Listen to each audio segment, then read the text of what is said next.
A tip of the cap to you. And thank you for joining us on the Pilot Money Guys. Flight 64. On today's flight or episode, we're going to talk a little aviation, field some questions from the flight deck, and get into our topic du jour of cybersecurity. I'm your captain on today's flight, wealth manager and major airline pilot, Robert Eklund, call sign Rubber Mallet. And Akiva, apologies here. We give everyone call signs, so you're about to get one. Your co-captain for today's flight is, of course, certified financial planner, former major airline pilot, all-around good guy, Charlie Mattingly, call sign The Godfather. Welcome, Godfather. All right. Thank you. And I appreciate Akiva joining us today. It's going to be fun to talk about some cybersecurity, information security, et cetera. Yes, and I know the two most favorite things of everyone's lives are finance and cybersecurity. So going to get a lot of listeners on this one, I think. But Akiva Clark is our special guest today, senior principal cyber engineer and vice president with Artilist. He has 23 years of experience in cybersecurity, threat intelligence gathering, cyber threat hunting. That sounds actually pretty fun. Penetration testing, incident detection and response, threat informed defense and tool development. I ran those together. Apologies.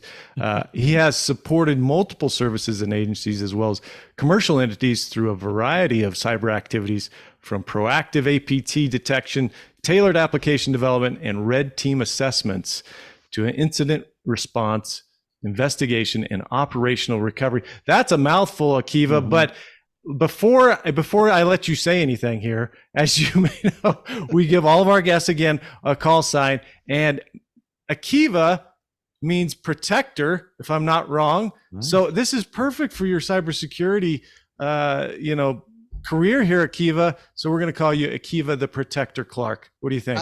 I love it. Thank you. Nice. That was easy. That was one of the easier naming ceremonies. Yeah, very fitting. That's what I do. Most of the time, Akiva, I think the fighter guys, they like to make call signs maybe a little bit harsh or degrading, and that's not the way I do it. As a tanker guy, I just make them nice and fun. Understood. Fun's always good. Yeah, welcome. So tell us a little bit about yourself. How'd you find your way into cybersecurity? Well, I started off by going to grad school in zoology, because perfect. That's the natural progression for most folks. Dropped out of a zoology grad school and fell into contracting with the U.S. Army. Did cybersecurity with them for about 9 years. After that, went to MITRE and did another, I think, just about 9 years with them, helping out with both services and agencies, doing everything pretty much across the spectrum in terms of security operations center work. So that's where that whole mouthful of different types of things came from. And then finally kind of ended up where I am now, which is been with Artilist for the last 4.5 years. Oh, that's fantastic. Now, I have to ask, what is cyber threat hunting? Cyber threat hunting is when you go out and proactively look for bad stuff. It kind of got started way back, early 2000s, where the military would be looking for what we call APTs, which are advanced persistent threats. These are namely your foreign entities who they can really push millions of dollars, tens of millions of dollars towards developing their cyber attack capabilities. They know how to circumvent a lot of the security tools that we're used to using, like firewalls and antivirus and such. And so cyber threat hunting is literally going out, into your cyber environment and looking for indications of anomalies or suspicious activity, and then basically tracking it down and doing the investigation and determining whether or not you've got a problem that maybe all of your security stuff missed. Wow, tracking them down. I love it, man. And we talked about this in the pre-show, but you're an avid hunter as well. I was telling Charlie that you're a hunting buddy that I've never actually gone hunting with. So, and then Charlie had some great hunting stories from Tennessee. That's right. We've killed some stuff before. That's awesome. Too cool. Well, one of the things that obviously we hear a lot about these days are ransomware attacks. Mhm. And people, I actually had one of my clients, um, unfortunately her business was attacked and I guess held for ransom. How we get, first of all, for those of us who aren't really smart on this topic, what is it, and maybe what can we do to maybe help protect ourselves from this? So generally, ransomware is reference to pretty much what it sounds like. It's a malicious attack against anything from a computer to an entity, to an entire organization. And they'll usually hold data, or sometimes even your identity or accounts, or even the systems themselves for ransom. The most common way you see it is, usually by encrypting the contents of your critical data that's important for your business to operate. Um, and what's interesting about this, though, is that ransomware doesn't have a specific attack vector that allows the bad guy to get in. That's really any different from non-ransomware stuff. They're very similar, and so securing your systems against what's it called breach or compromise or any kind of malicious access is very similar. It's very similar, protecting from those as kind of the same as how you would protect against ransomware events. Now, one of the big things, though, to prepare for it is having reliable and continuous backups of your data.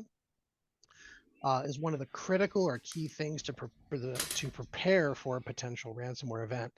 Um, One of the things I've noticed when I've dealt with ransomware incident response activities is, the worst case scenario is there are no data backups. There are no, it was we were planning on it, we were working on it, it was on the 18-month roadmap. But once it's done, once that data is no longer accessible, as I'm sure you noticed with your event that you experienced, um, that data, for all intents and purposes, it's gone. Yeah, yeah. There a lot of folks do pay the ransom, sometimes get their data back, but Mm. it's you can never rely on that. Yeah, it was a situation where she's a school principal, Ooh, and I'm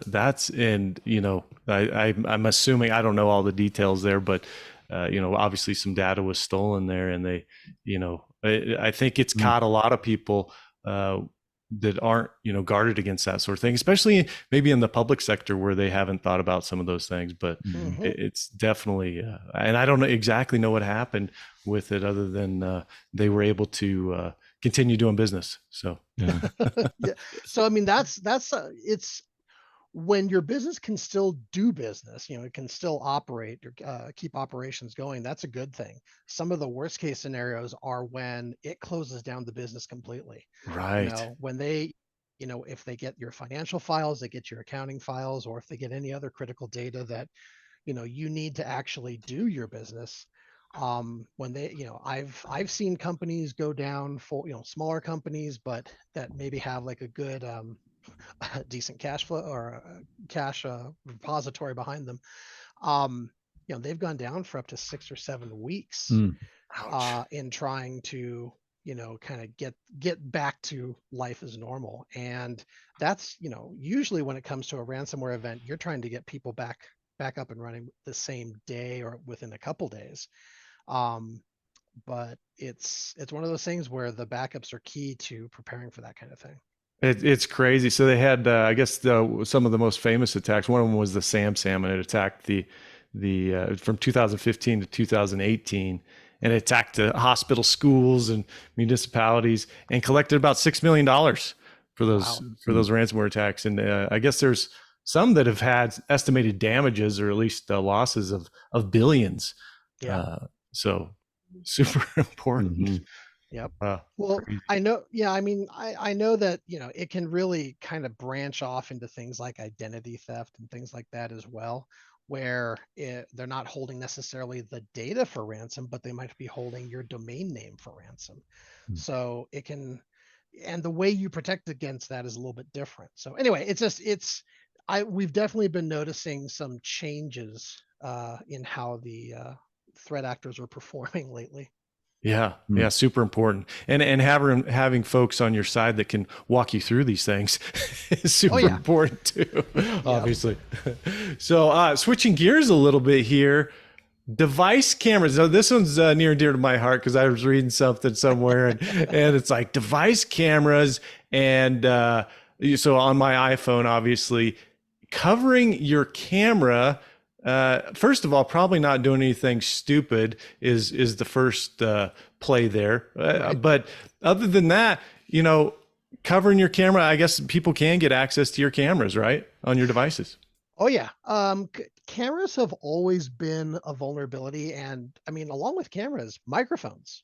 Pretty much any sensor that's attached to a computer or a device like a tablet or a phone is a potential way for an adversary or for someone who wants to, whether they're trying to embarrass you or make money off you, whatever the intent is, there are ways of getting a hold of those things. And what's it called? So getting things that can cover the camera to prevent it from, inadvertently capturing something it's not supposed to is always a good idea.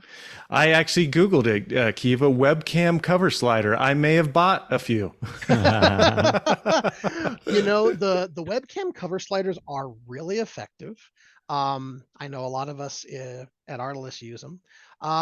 You can, for if the cover sliders don't fit your particular camera, folding a piece of paper like 3 or 4 times and having it kind of just fit over it almost like a sheath or a shroud, that also works. When it comes to tablets and devices, sometimes a sliding camera cover doesn't work so great with certain cases, Sure. or certain phones where they really go for that really smooth face with the zero edge beveled kind of thing. In those cases, what I find is a little piece of sometimes you can use those what's it called, dots, little Oh sticky yeah. that you can remove and put back on. Small pieces of tape and paper. As silly as it sounds, it's actually very effective if you're going to have your camera with you somewhere where you don't want someone to be turning on the camera without your knowledge. Perfect. Perfect. Well, Charlie, what do you got? You got any stickers that you put on your devices there? I just use chewing gum. I find that's the best technique. But, Save it for later. Yeah. That's right. Chew it up a little bit. But yeah, it's funny to hear that as far as the cameras, because I know there is a lot, out there like, oh, somebody might see my camera, and I just think like, well, I don't know what they're going to see, but have at it, but yeah, that's probably not the best idea, probably not the best thought process, but in all seriousness, I guess it's just like you said, Akiva, more of like, if you don't want somebody to hear or see what's going on, then I guess that's the issue. There's really is there a data risk for the microphone or camera, anything like that? Not that comes to the top of my head. Trying to think back through any of the, like the device-based or IoT type of vulnerabilities I've seen over time. I don't remember anything off the top of my head. I mean, talking about breaking into cars and stuff, that's a completely different issue. But or getting into someone's house via the TV or via an internet connected HVAC system, those are possible. Wow. But in terms of a vulnerability to the data on a phone or device through the camera or microphone, can't think of any off the top of my head. That's why I don't have those things, Akiva, right there. That's why I don't have air conditioning. That's what I tell Jenna. That is a great reason. Hold on to that. Oh, that's great. How about other steps we can take to prevent getting hacked, as they say, right? So, what's it called? Getting hacked. That's a. I don't want to say it's a tough one. It's actually pretty easy. Getting the best bang for your buck in terms of what's the least amount of work on your part versus the amount of protection you get. Number one is one that's probably a lot of people have heard about a lot recently, and that is the multi-factor authentication or two-factor authentication. it's incredibly effective against identity theft.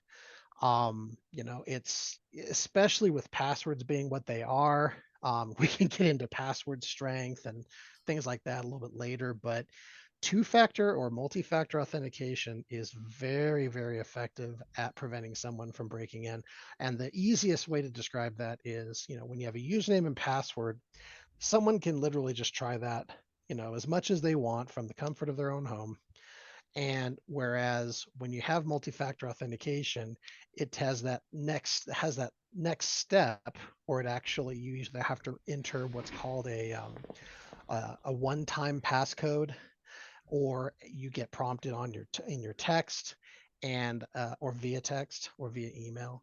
Um, and if they don't have access to your cell phone, that's the most common way of doing multi-factor authentication, then the person, whoever's trying to access your accounts in an unauthorized manner, can't do it. Um, and so honestly, that would probably be the single most effective thing anyone can do. And it's to the point where I would actually say, for any critical accounts, financial accounts, medical accounts, insurance accounts, anything that is a big deal, uh, always have a multi-factor authentication.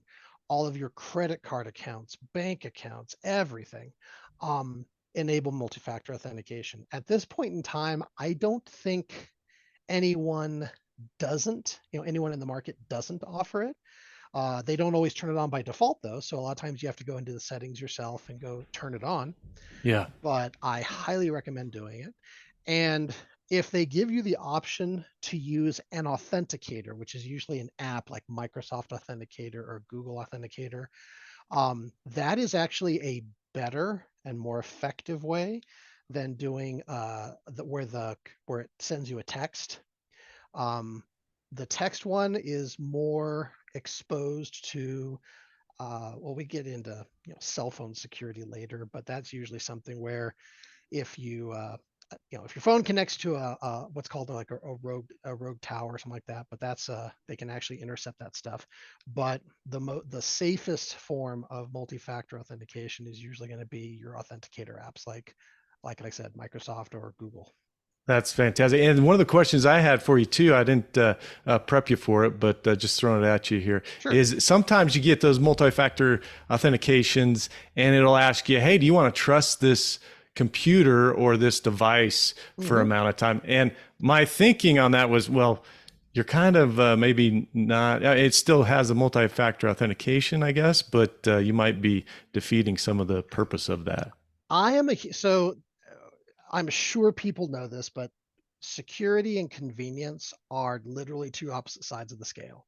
If one Yes. goes up, the other goes down. Yes. Um, I I am of the thought process that, I would prefer to never have to deal with an instant response on my own data. And so I never authenticate a certain app, browser, or device for 14 days or 60 days. I go ahead and say, you know what, it takes me 10 seconds to do the multi-factor authentication piece. Hit me every time. I Yes. I never I never trust it. I never tell it to, don't ask me for a certain amount of time. Perfect. I love Mm-hmm. it. Absolutely. What else can we do besides multi-factor authentication? So another step is, I think we've talked about it, at least before, is using different, at the very least, using different passwords between your accounts. Um, if you have the ability to do so, use different email addresses for different accounts. Hmm. The biggest thing is separating your critical accounts from your non-critical accounts. So non-critical accounts are things where it's not attached to your financial or health or insurance types of things. Um, DoorDash, for instance, or or anything involving, restaurants or your local grocery store, those types of accounts. For those, if you want to share use a single account and a single password, no big deal, especially if you don't have what's it called, a credit card saved within those accounts. Um, I know I said kind of split into two, but now that I think about it, maybe more like three. Your middle accounts, in terms of how important they are probably your shopping accounts, Huh. Amazon, Pay, stuff like that. Um, with those, because they have credit cards saved to them, you probably want to use a different account than the ones that you use for, your everyday stuff. And then Akiva. finally, go ahead, Oh, sir. sorry to interrupt you there, but when you say different accounts, you're specifically talking about a different email account, right? Yeah, Okay. exactly. Oh, that's great. Now, right now, most people don't go out and create multiple accounts with Gmail. If you go and lease a domain, though, you can go ahead and create different accounts. You can say whatever, critical accounts at artilist.com and Mhm. restaurants at artilist.com. Mhm. Um, and when you have one of these domains attached to your person, it's really not that hard to set up a couple of email accounts and use them this way, so that you can, use one for all your non-critical stuff, one for all your accounts that, like, shopping accounts that have credit cards in them.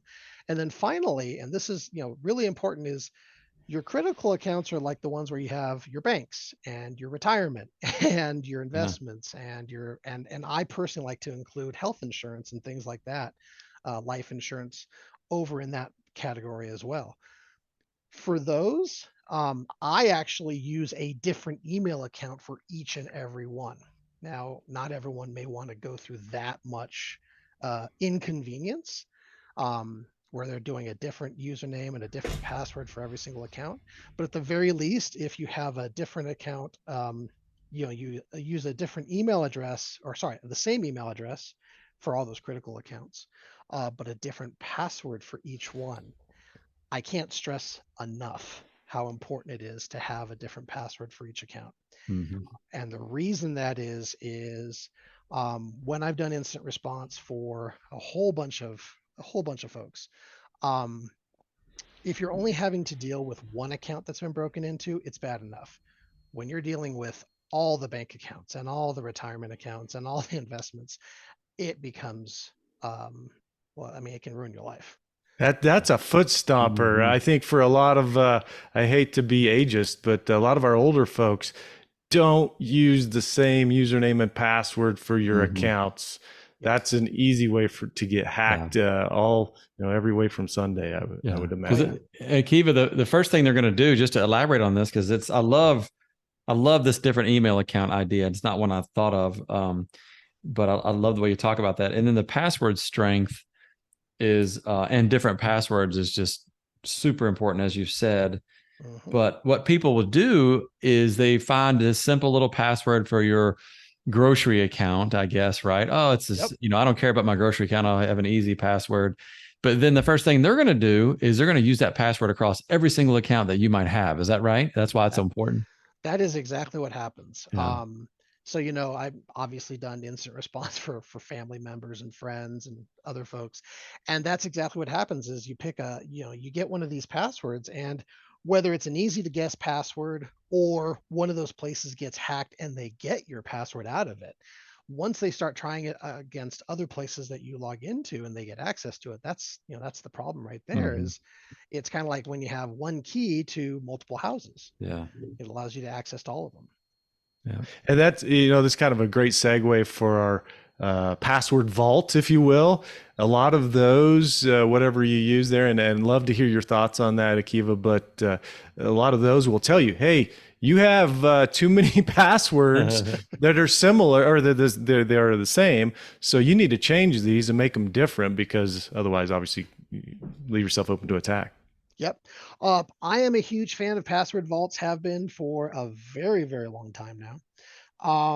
For the main reason is, way back, like, oh gosh, 20 years ago, I used to teach folks in the Army how to improve their security beyond the compliance requirements. And one of the things we used to talk about way back then, when, the what's it called? The various operating systems didn't have limitations on how often you could attempt a password against a system. You could literally launch millions of attacks per second and just keep going because there was nothing there to prevent it. Whereas, pretty much every operating system has a limitation where, you try to log in, whether it's 3, 7, 10 times, and you fail each time, it'll lock you out for 30 minutes. And that's what really kind of takes these password spray or dictionary attack type methods that used to be relatively effective.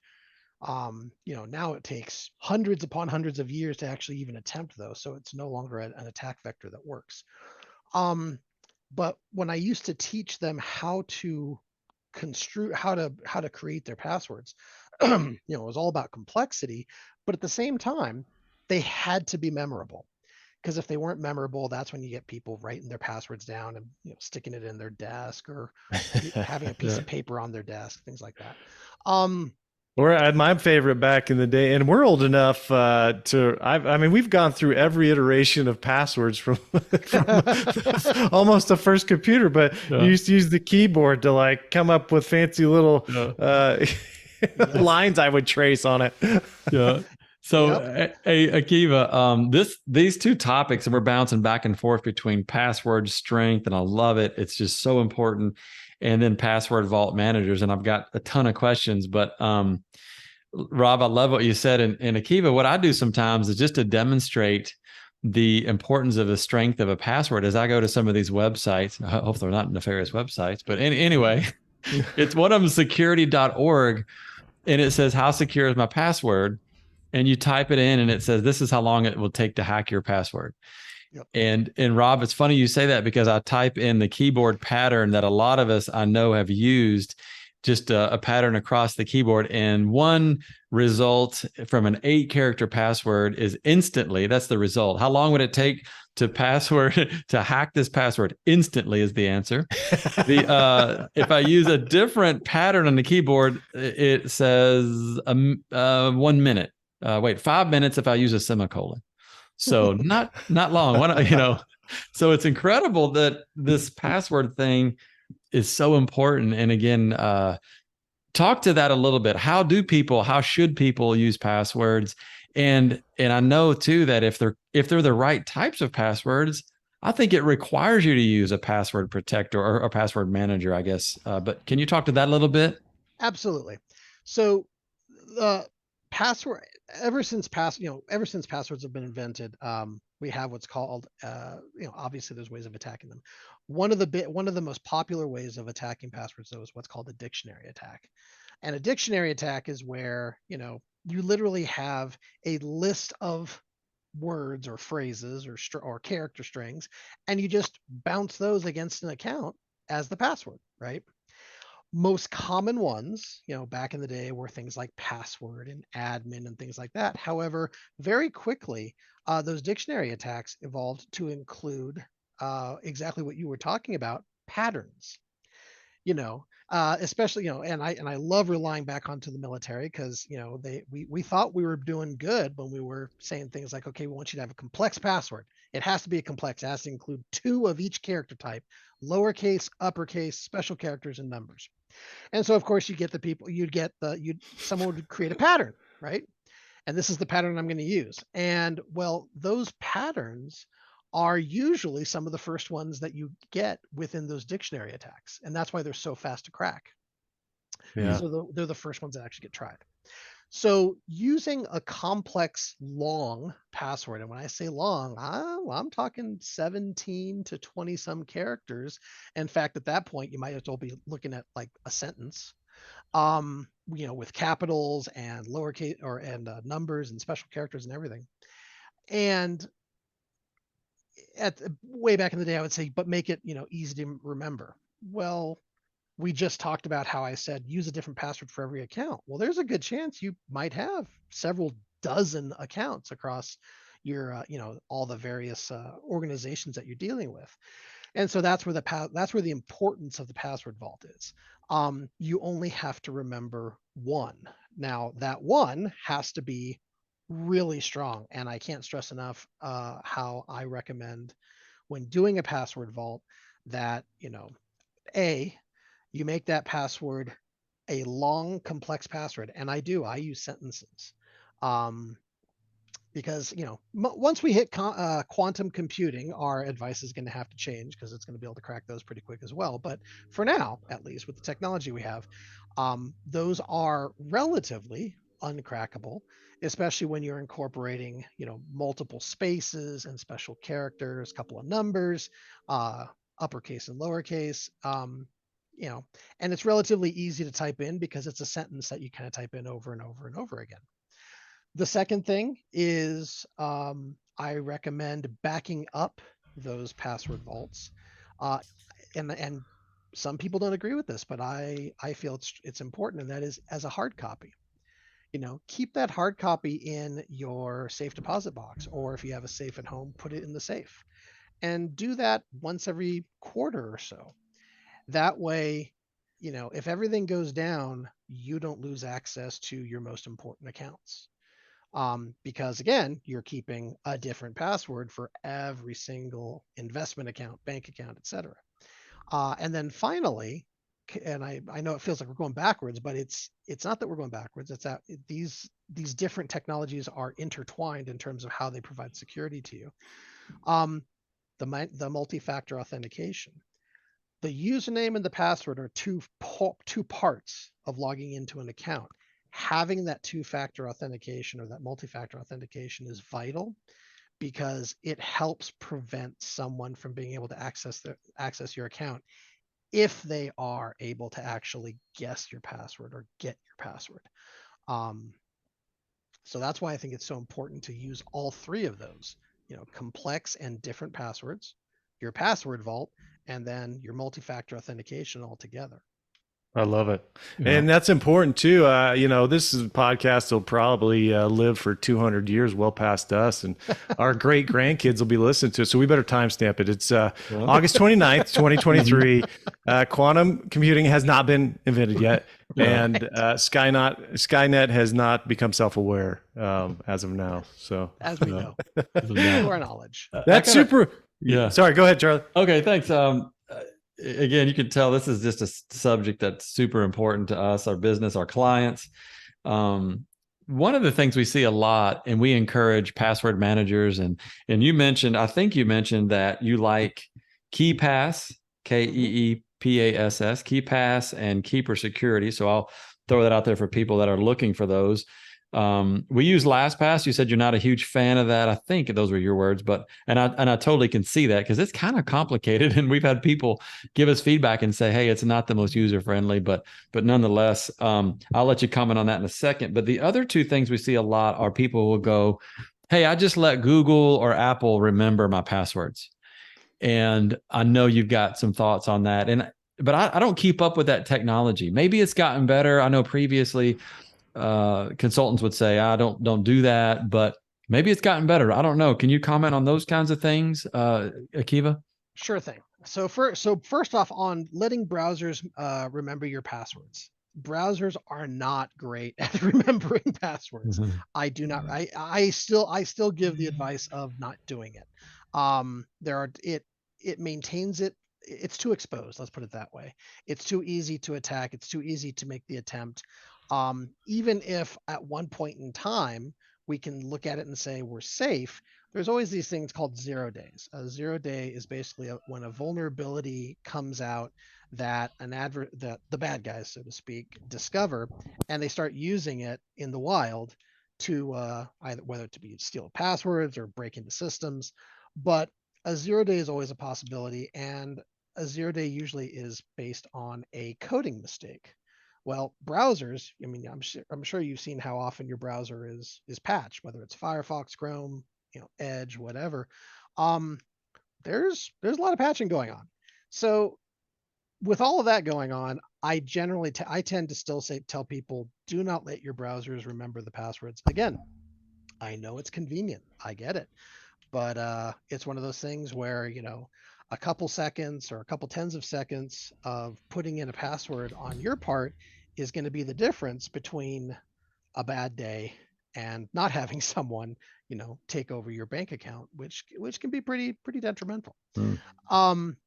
As far as which password vault, I do provide for offline stuff. I really do like KeePass and its forks.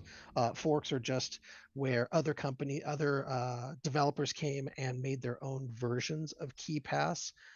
based on the original KeePass code, because KeePass is open source.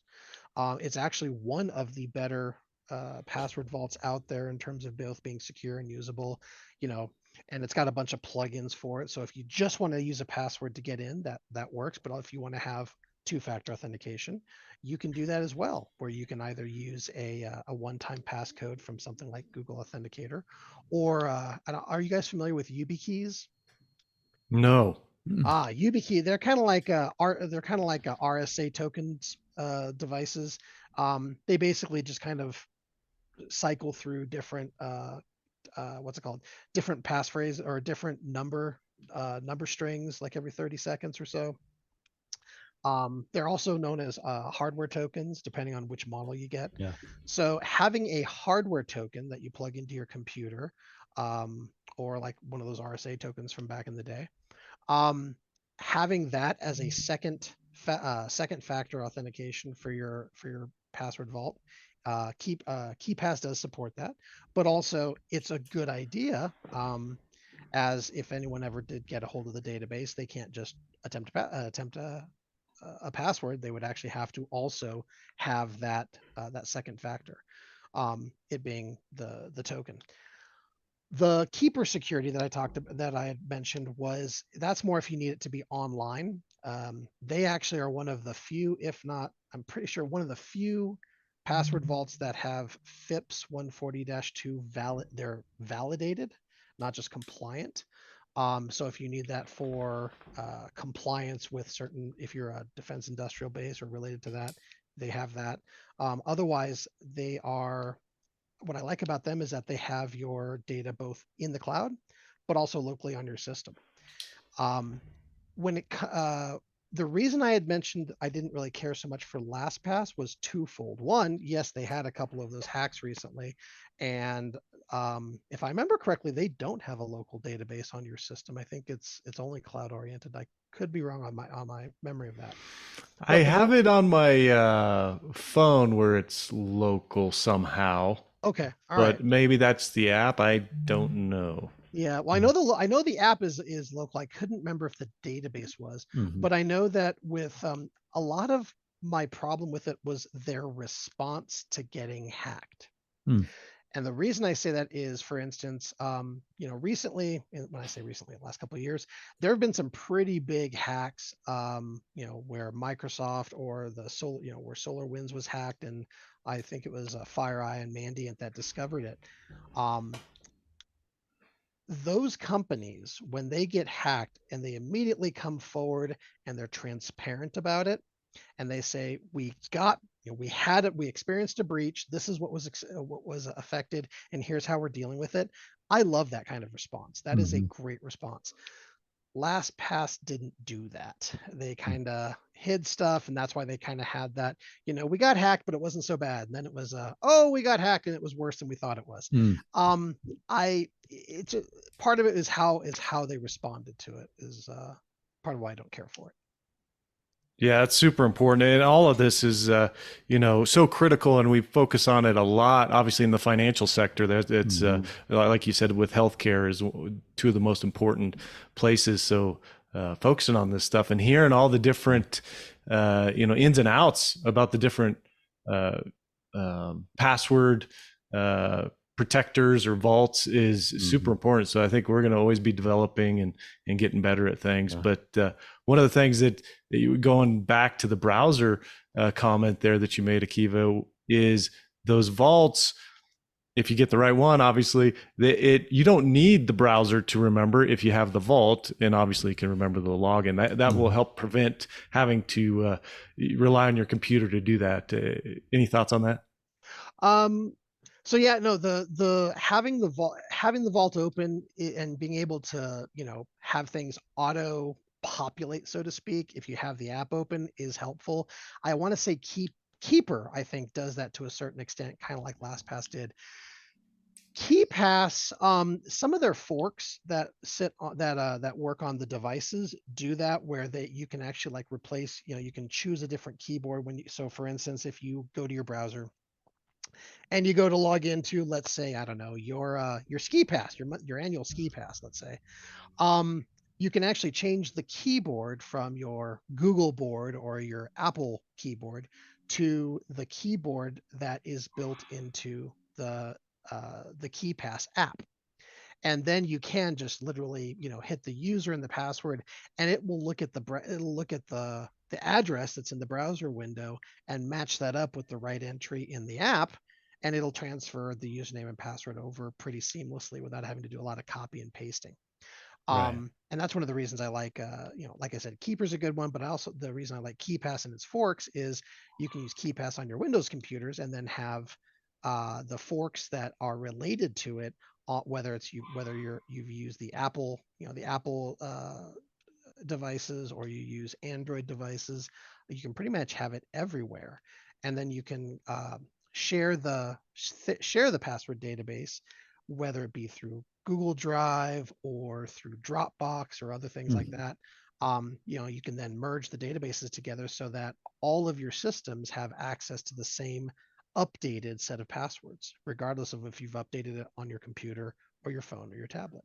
That's definitely above my Yeah. level of expertise. Yeah. but what I love, I what started love to you- nod off a little bit, Akiva. Just saying. Sorry about that. but I love what you said about, hey, having backups and having a hard copy. I've never done that, but what I love about it is, obviously in the financial world and dealing with estate planning and that kind of stuff, we love having those kind of things where if something happened to you, your loved one could get to them. And obviously having access to your passwords and your bank accounts Mhm. and all those things, especially for beneficiaries, is key. And having that hard copy makes that a little bit easier, Yeah. as opposed to trying to deal with one of the password vaults. Yeah. Yep. And We- that's why I recommend, if I like to do it, but I mean, as long as you put it into either, whether it be a safety deposit box with your local bank or a good safe at home, I think it's absolutely key to go ahead and have that hard Yeah. copy. Akiva, a couple things I want to press in a little bit. And you mentioned complexity of passwords, and you mentioned a lot of characters. Can you give us like maybe something specific people can do? Like, hey, if I do 16 characters, whatever you think there, this is a solid password. And on top of that, like we always struggle with, well, how often do we change them? And can Yep. you talk to that a little bit just to kind of help people? Hey, this is something I can hang my hat on and I can be, 90%, 95%, 98% safe. You know what I mean? Sure thing. So I will say this much: with the modern technology that the operating systems that we use nowadays, whether it be, a Mac, a Windows box, a Linux box, with how they protect login access, and as well as the cloud providers, whether it be, Amazon Web Services, Microsoft Azure, I think they're moving to Entra, or Google.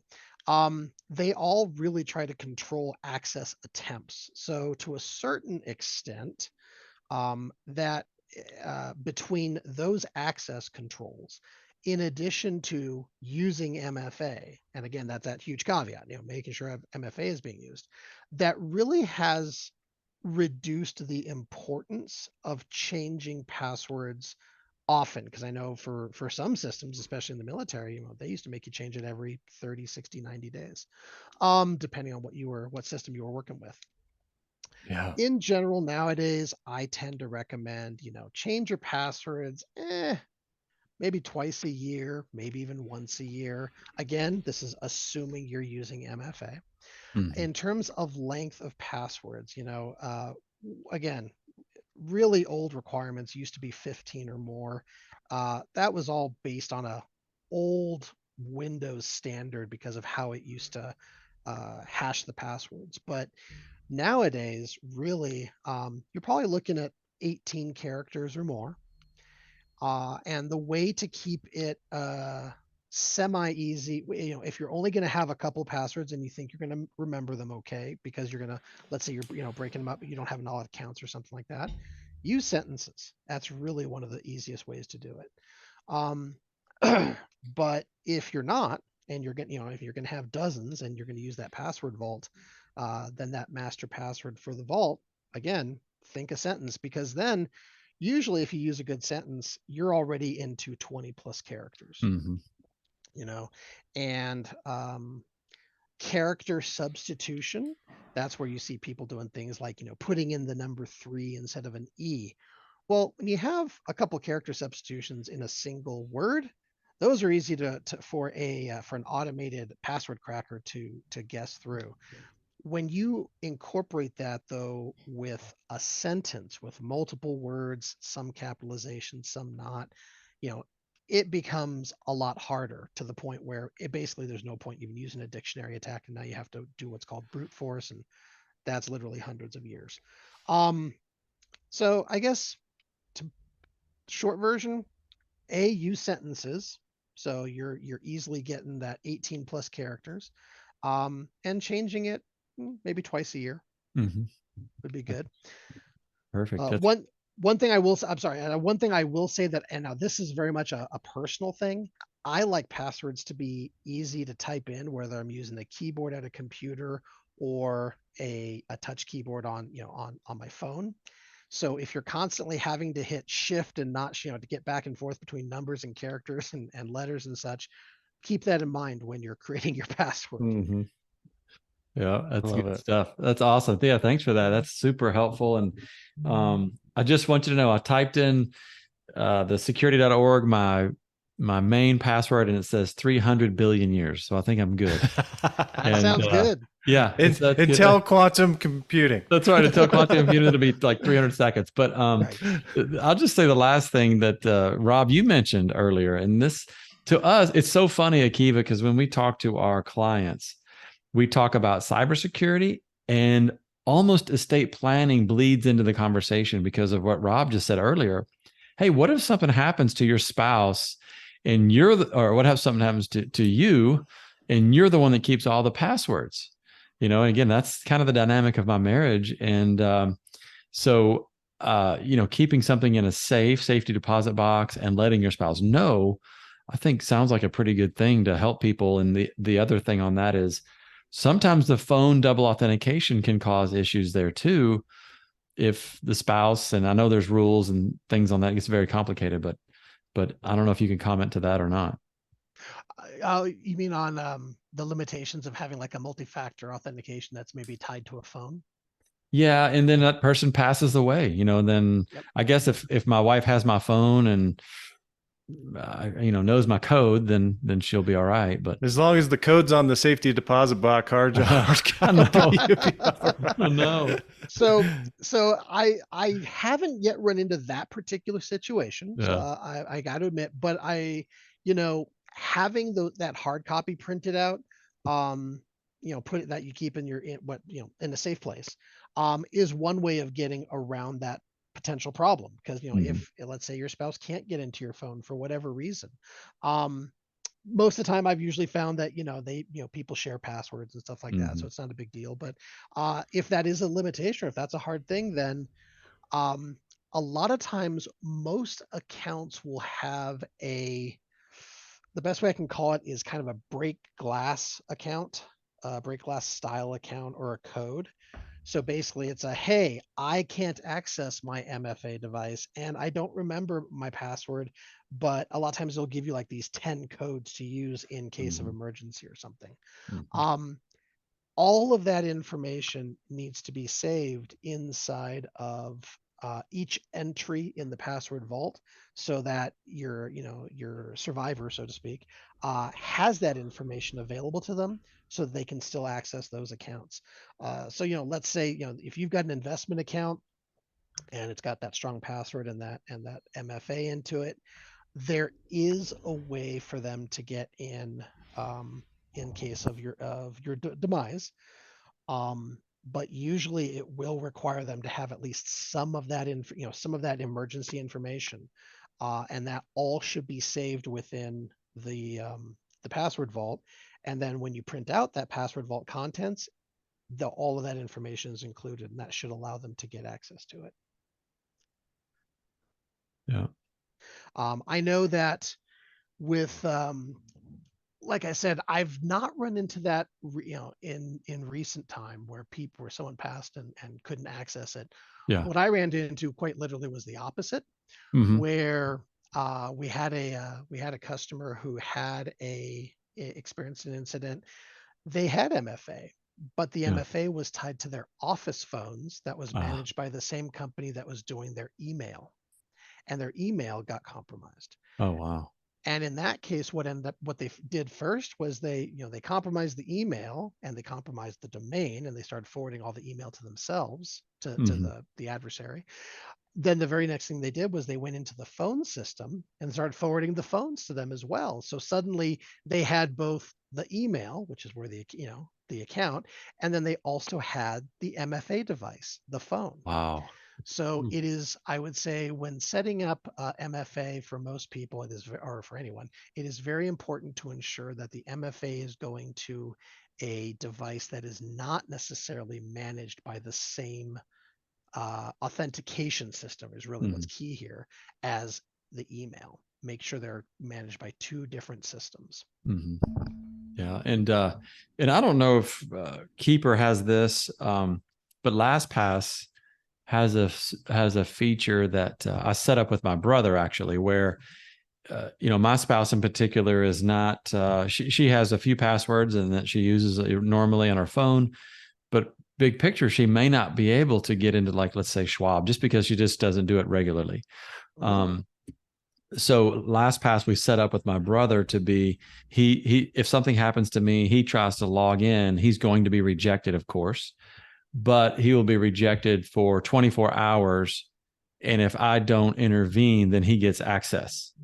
Okay. Yeah, so that's a feature on LastPass that we've used, and I think that is just a technique to help if people are using a password manager, and if they're worried about spouses, running into some trouble for passwords and whatnot. I think that is a technique that can be used, but I like what you said too. Safety deposit box, communicate those things now to try to prevent that as well. So those are some things that we think about as well.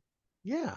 Yeah, I like that. I like that, having kind of a second trusted advisor, or a trusted person kind of Mm-hmm. identified, where it kind of it fails into them. I don't necessarily know Keeper has that kind of setup, but I do know that they have a pretty robust administration system. Mm-hmm. It's really kind of made more for companies, but for an individual, you could probably set up the same way, Mm-hmm. where you could give a secondary person kind of an admin like capability, so that no matter what, it's going to let you know if someone else is accessing the system or trying to get into it. But I don't know if it works. I don't think it would work exactly the same as LastPass one, but if you had a worst case scenario, you can definitely have it set up so that Yeah. there's more than one person can access it. Yeah. Yeah. The last thing before we move away from the passwords and the password managers, and it's just so huge. It's just so important. Like you said, multi-factor. I love the different email account idea, password strength, different passwords, password vault managers, and then kind of talking about the what if scenarios, an untimely death scenario. But the last thing I'll say on those, and get your comments before we move on to maybe some phishing type stuff, is I think at Schwab and Fidelity, and this is kind of for a lot of our clients as well, they do have the option to go on there and use their voice as a password. I would assume that's kind of a good strategy. Any thoughts or comments on that? I've heard of them. I haven't tried any of those Mm-hmm. myself. I would be skeptical at Mm-hmm. first, simply because with everything you've been hearing about deep fake technology Yeah. and AI being used to fake video or audio of someone, I would be very worried that would be misused and potentially allow someone easier access to an account. Mm-hmm. I know that in the realm of, I mean, it's kind of a little bit of a tangent, but I'll keep it quick. I Uh-huh. know that in the realm of AI voice generators, they've already got dozens and dozens and dozens of various songs, all sounding like they're being sung by Eric Cartman from South Park. Oh my And gosh. it's not the actual voice actor who's doing it. It's literally just a voice generator that you can go online, throw in the song, and say, I want it to sound like Eric Cartman, and it pops out sounding like Eric Oh, Cartman. They that's post on YouTube and get their clicks. So um I would be a little bit concerned about that. sure. Yeah, that makes sense. And especially in light of the popularity of AI. In fact, the very software that we use to edit these podcasts it asks you to, the software says, read this script for 5 minutes, and it gives you a script. And once you read that, I could go back and type in a sentence in the middle of our podcast, and it would be my voice from just my typing. Oh, wow. That's impressive. So yeah, and it's not expensive software. We're kind of cheapy here at Pilot Money Gas. But anyway, it's fascinating because you're right. It's that kind of changes things, especially with that popularity. But I know we've only got a few minutes left, but just with the time we have left, the other vulnerability that our clients face and our audience is, man, email phishing attacks are aggressive. Yes. Just real quick, we had one where, because I'm the CEO of the company, I'm listed in our documents as that. I didn't know there was such a thing as spear phishing attacks, but they specifically targeted me. Yep. And I was just blown away by the aggressiveness, the sophistication. But can you kind of talk to that to our audience, our clients, about, hey, what about emails and things like that to watch out for? How can we really know that something is not from Schwab or another, trusted source? So we have been dealing with spear phishing, whaling, executive impersonation, all of those types of things for quite a while now. And there's lots of different I mean, if you want to throw money at the problem, there's tons of things you can do to throw money at the problem. What's interesting though is once once your directors or once your critical folks are known, there are some very easy mechanisms that adversaries can use to try to I'm sorry, and I'm kind of starting to lean into the executive impersonation piece more than the spear phishing piece here, that pretty much circumvents the vast majority of some of the default protections that you get from email protection capabilities, whether it's from Trellix or Microsoft or some of the other various providers out there. um, so you need to, if you're going to have email, so number one, to protect against phishing, spear phishing, and all that kind of stuff, I would highly recommend having a security service monitoring your email. If you can afford it, or if you can put that in with your company, it's very effective at blocking out the majority of that stuff. The second is turning on executive impersonation features. Not all tools have it. Some of it's even custom made. I know we've played with some of it. But what it does usually is it will try to say, okay, if someone just goes to Gmail and sets up a random account and then names themselves, my name's Charlie Mattingly, and sends you an email, it will actually see that and flag it as suspicious or even block it altogether. So that's where they can prevent other people, for instance, associated with you or in your company, getting these phishing emails that seem like they're from you. But that's called executive impersonation, and that's what you need to do to protect against that. Yeah. Two other things you can do is make sure, if you're working for a company, is make sure that emails that are coming from outside the company have a flag across the top, or have a banner that specifically says, hey, this email is from outside the company, this isn't from inside, so just be a little bit more aware. Which then sticks us to the final part, which is this: phishing has not changed in terms of how it is able to, I mean, phishing is a type of social engineering. It's all about faking the recipient out and trying to get them to do something. In general, phishing is successful about 30% of the time, or one third of the attempts are successful, which is pretty dang high. That's even against people who are trained, who are actually trained and have awareness about it. The big things to watch for is, especially if you're at home and you're not working for a company, so you don't have all those email protections.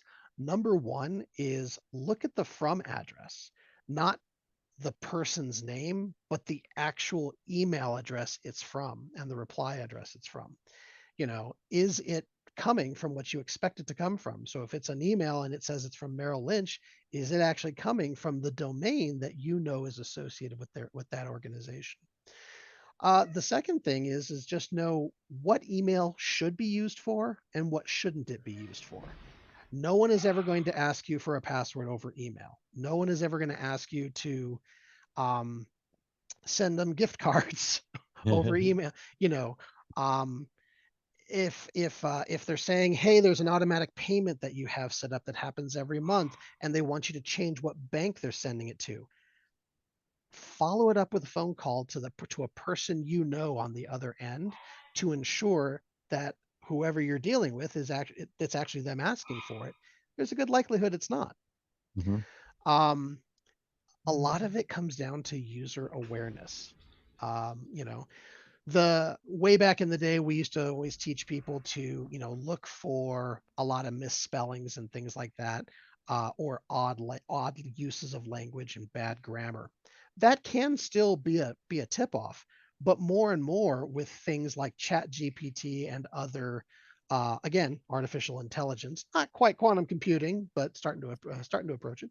Um, where you have things that kind of develop that are based on what's called word prediction. It understands how grammar works. It knows what spelling should look like. And so adversaries, bad guys, you know, criminals are using that stuff to literally develop the attacks and the phishing emails.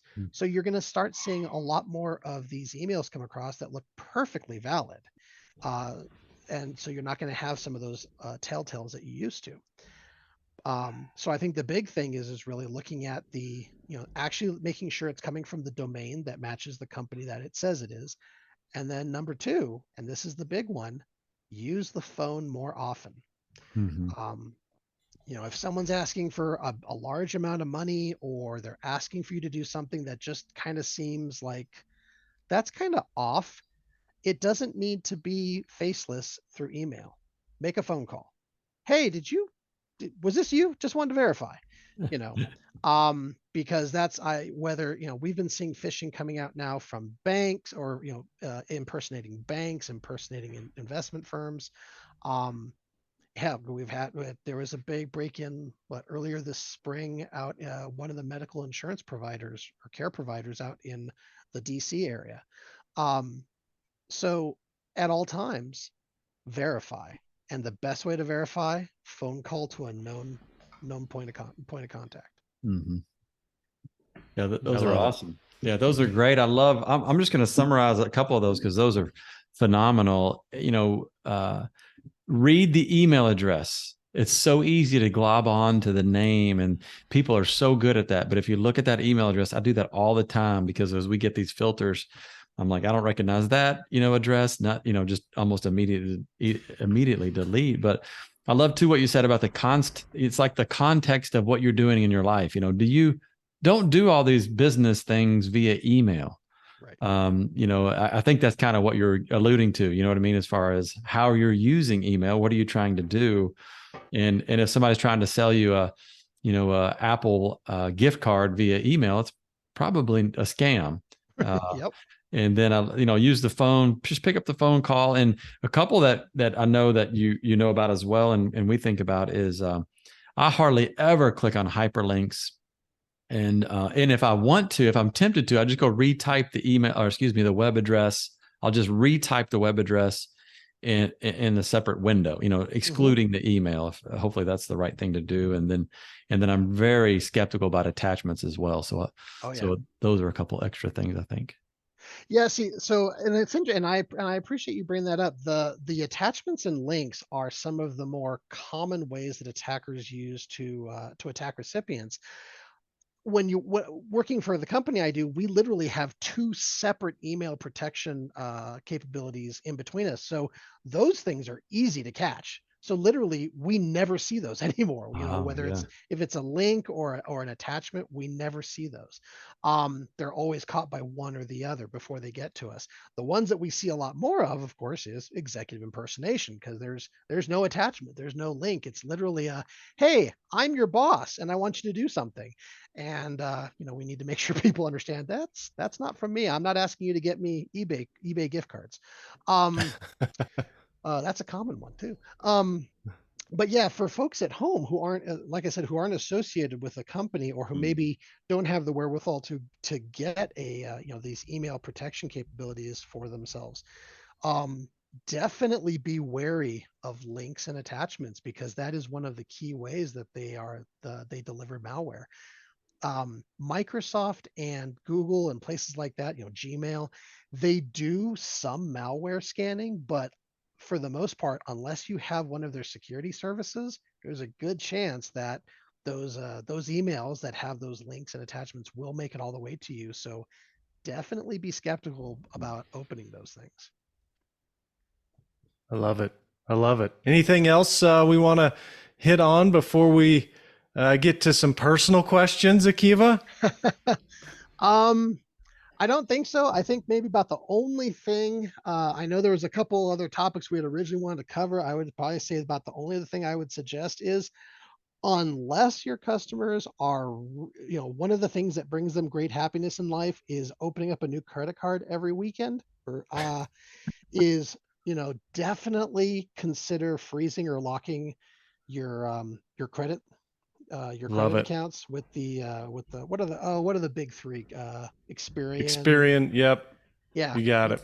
Yeah. Freezing those credit accounts, huge, huge, because that way, if someone ever does breach one of your accounts, or steal your PI, your personally identifiable information, which in many cases is outside your control, they can't go and open up accounts in your name or using your info. And it's easy enough to unlock that if you do need to go out and get a loan or get a new credit card. But having it unlocked or unfrozen, in general, not a great idea. I love it. Yeah, that's when we foot stomp all the time, and checking those every once in a while. I would be remiss if I did not mention though, Americans, we are caught up on our credit scores, and which obviously making sure people aren't taking the money out under your name is important. However, maybe we should be focusing a little bit on our net worth if we're calling that a scoreboard there. Anyways, throw Yep. that in there, and you get to the point where you don't need your credit. That's a great thing too. Mhm. Absolutely. Hey, Charlie, you want to hit anything else there? Man, that was awesome, Akiva. Time flew by for me at least. This stuff is exciting. We were a little, it's a little nerdy topic, but man, it's so important. So appreciate all your great inputs, Akiva. We appreciate Oh, that. happy to Absolutely. be here. Thank you for the opportunity.